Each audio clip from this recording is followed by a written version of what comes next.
शांति। आपका प्रश्न है ये त्रिरंगा लहराने के बारे में कि आजकल इंडिया में हर घर पर तिरंगा झंडा और मोबाइल स्टेटस पर भी तिरंगा लगाने की एक मुहिम सी चल रही है। सभी सेंटर्स में भी और बीके को भी कहा जा रहा है, बीजेपी नेताएं भी कह रहे हैं केवल ये तो 4-5 दिन के लिए लगाना है, उसके बाद तो सब भूल जाएंगे। तो इस झंडा लगाने से क्या फायदा? क्या ऐसा करने से शिव बाबा माना भगवान खुश होंगे या हमारी कोई आत्मिक उन्नति होगी, या क्या हमें ज्ञान योग चिंतन सब छोड़कर इसका हिस्सा बन जाना है? उत्तर है, आपका प्रश्न बहुत अच्छा है। मैंने कल ही एक वीडियो रखी कि भगवान ने ये 3 महान आत्माओं को क्यों चुना है। माननीय राष्ट्रपति द्रौपदी बहन, माननीय प्रधानमंत्री नरेंद्र भाई मोदी और माननीय योगी आदित्यनाथ, ये तीनों का पिक्चर के साथ रखा और ग्रुप में भी सब फॉरवर्ड हो गया है। लगता है आपने वो नहीं सुना, वो सुनो और सबको फॉरवर्ड करो। आपके पहचान वाले, बहुत जरूरी है सबको समझने का। इसमें से कई भगवान के बच्चे निकल आएंगे। तो देखो, अभी महाभारत लड़ाई का अंतिम चरण चल रहा है। हम जानते हैं वैसे कोई महाभारत लड़ाई हुई ही नहीं थी, और अभी की जो सिचुएशन है कलयुग के अंत की, यही महाभारत लड़ाई प्रैक्टिकल में है। अभी चारों महाशक्ति अति में जा रही है, वो तो सब देख रहे हैं। तो दूसरी तरफ स्थापना भी अति में जा रही है। तो ये त्रिरंगा बहुत महत्व का काम करेगा। आपके जो भी 3-4 प्रश्न एक में पूछा है, पहला तो यह है कि त्रिरंगा लगाने से क्या फायदा। दूसरा आपने पूछा क्या भगवान इससे खुश होंगे। तीसरा आपने पूछा क्या हमारी आत्मिक उन्नति होगी। और चौथा पूछा ज्ञान योग का चिंतन छोड़कर इसका हिस्सा बन जाना चाहिए। तो देखो, अभी दुनिया में 2 चीजें चल रही है, विनाश और स्थापना। तो 2 प्रकार के मनुष्य है, एक अच्छे विचारों वाले और एक दूसरे है बुरे विचार, अवगुणों से भरपूर, जिसको कोई अच्छाई चीज दिखाई ही नहीं देगी, क्योंकि उसको भी विनाश तो करवाना है ना। और हमारे जो एडवांस पार्टी की आत्माएं हैं वो भी अभी है यहाँ, वो भी स्थापना के कार्य में आगे बढ़ रही है। कई बार शिव बाबा ने मैसेज में कहा कि वो रोज कहते हैं हम तो तैयार है, तो वो भी स्थापना में कार्य में एकदम आगे बढ़ गए हैं। और हम आत्माएं भी योग करते हैं तो पॉजिटिव वाइब्रेशंस क्रिएट होते हैं, क्योंकि इतनी सारी दुनिया को बदलना और भारत को महागुरु बनाना ये कोई मनुष्य का काम नहीं हो सकता। सिर्फ भगवान ही गीता के वायदे अनुसार आकर ये कार्य कर रहे हैं। तो पहले तो आया योग दिवस, वो सारे विश्व में मना रहे हैं। दूसरा फिर आया वो थाली बजाने की बात हुई। उस समय भी बहुत लोगों ने टीका की कि प्रधानमंत्री क्या थाली बजाने से ये होगा वो होगा, बहुत कुछ हुआ ना।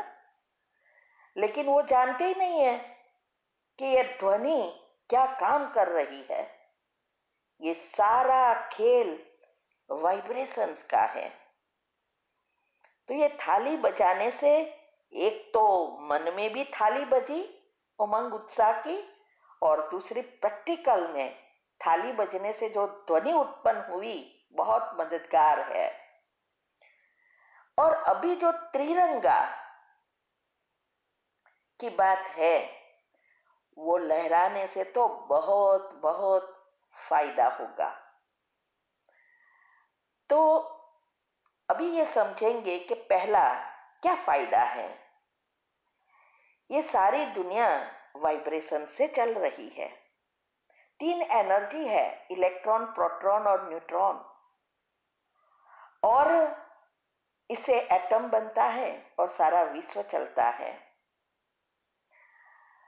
ये बातें मैंने यूट्यूब पर सारी डिटेल में समझाई है, आप फिर से सुनना शुरू करो। तो ये वाइब्रेशंस बहुत कमाल की चीज है। अगर हमें यह सृष्टि परिवर्तन करना है और परमात्मा के साथ जोड़ना है, तो प्रोटॉन पॉजिटिव विचार से ही जोड़ सकते हैं। उससे जो वाइब्रेशंस उत्पन्न होता है वही एनर्जी पहुंचती है और उसकी एनर्जी को खींचकर नीचे लाती है। वो मैंने 10 डायमेंशन में कितना क्लियरली समझाया है कि कैसे ये ऊपर के डायमेंशन वाली आत्मा से जुड़ेंगे और कैसे परमात्मा की एनर्जी से सारा विश्व पॉजिटिव बन जाएगा, सृष्टि परिवर्तन हो जाएगी और स्वर्ग आ जाएगा। तो ये बातों को समझने के लिए खुद को पुरुषार्थ करना पड़ता है पॉजिटिव बनने के लिए। तो ये जो त्रिरंगा है, भले वो थोड़े दिन के लिए उमंग उत्साह सबका है, इससे भले बीके नहीं भी है, फिर भी उनके वाइब्रेशंस पॉजिटिव होंगे, क्योंकि उमंग उत्साह नेचुरली है। दुनिया में सब लोग उसको ढूंढने के लिए पैसा खर्चते हैं क्योंकि खुश रहे, लेकिन वो भूल गए हैं स्थूल चीजें खुशी टेम्पररी दे सकती है, और ये उमंग उत्साह नेचुरल जो होता है वही परमानेंट में ले जाती है।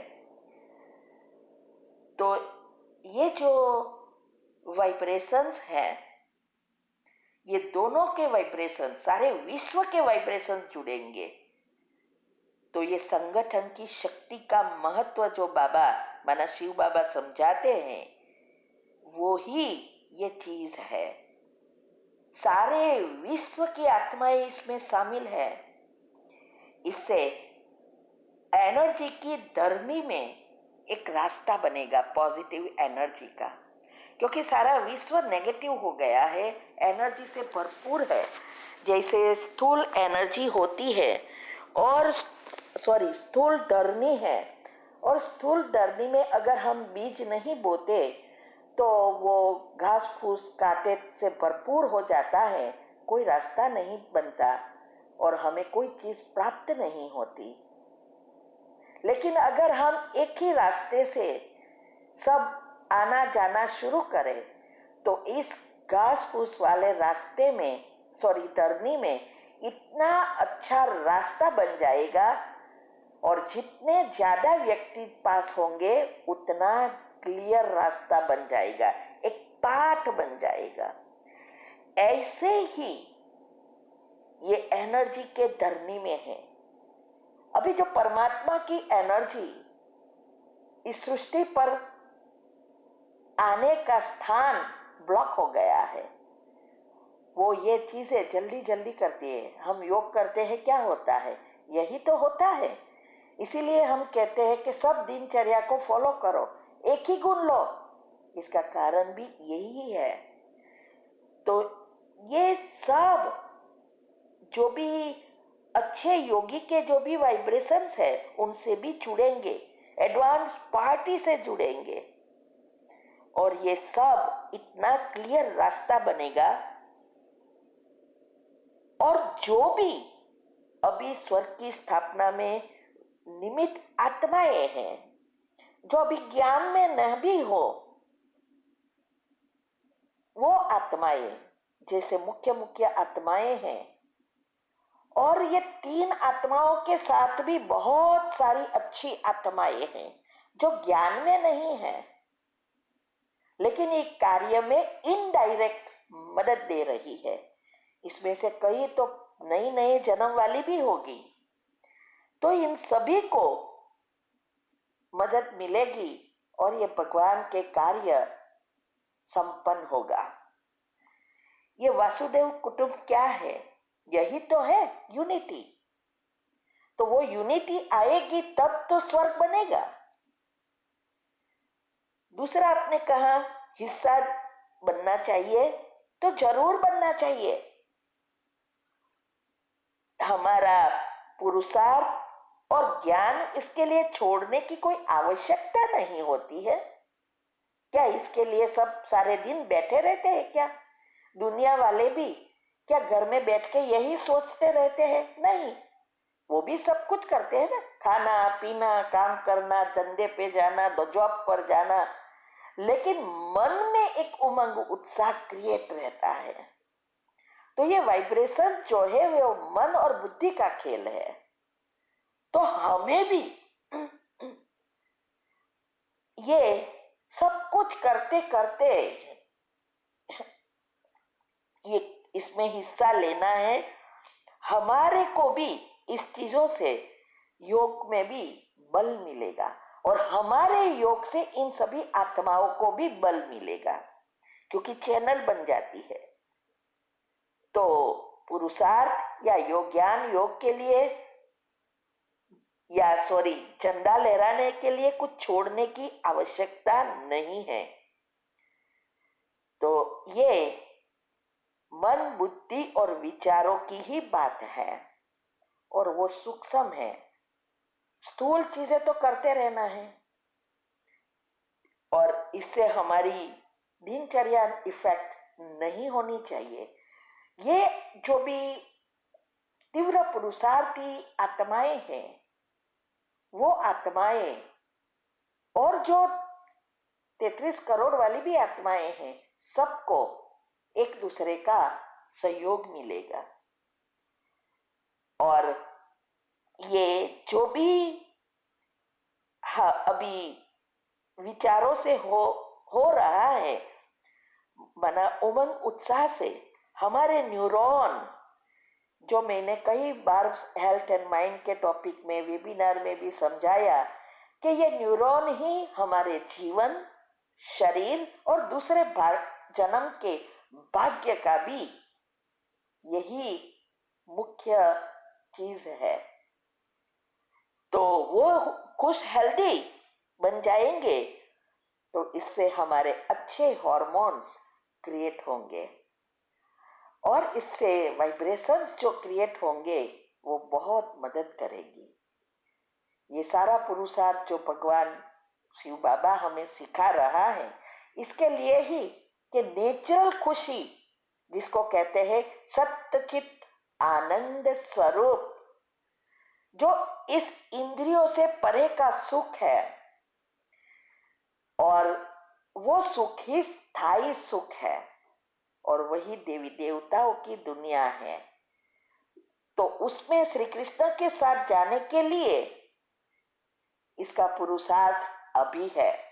संस्कार बदलना है तो पहले न्यूरॉन सब एक्टिव होंगे, फिर हमारे विचारों से हमारे सेल्स बदलेंगे, तब देवी संस्कार आएंगे और हमारे सारे गुण एक्टिव अवगुण मर्ज हो जाएंगे।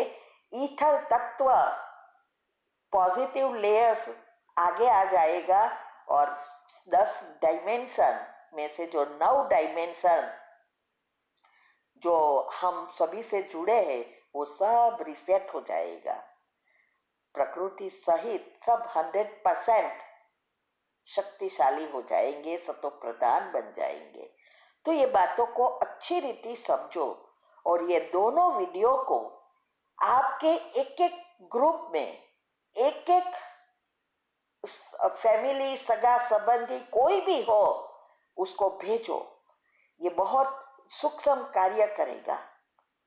और मैंने जैसे कहा, ये तीसरी बार भी कोई कुछ भी कर ले, भगवान का कार्य रुकवा नहीं सकेंगे, बीजेपी ही आने वाली है। तो ये मैसेज सबको भेजो, ठीक है। ओम शांति।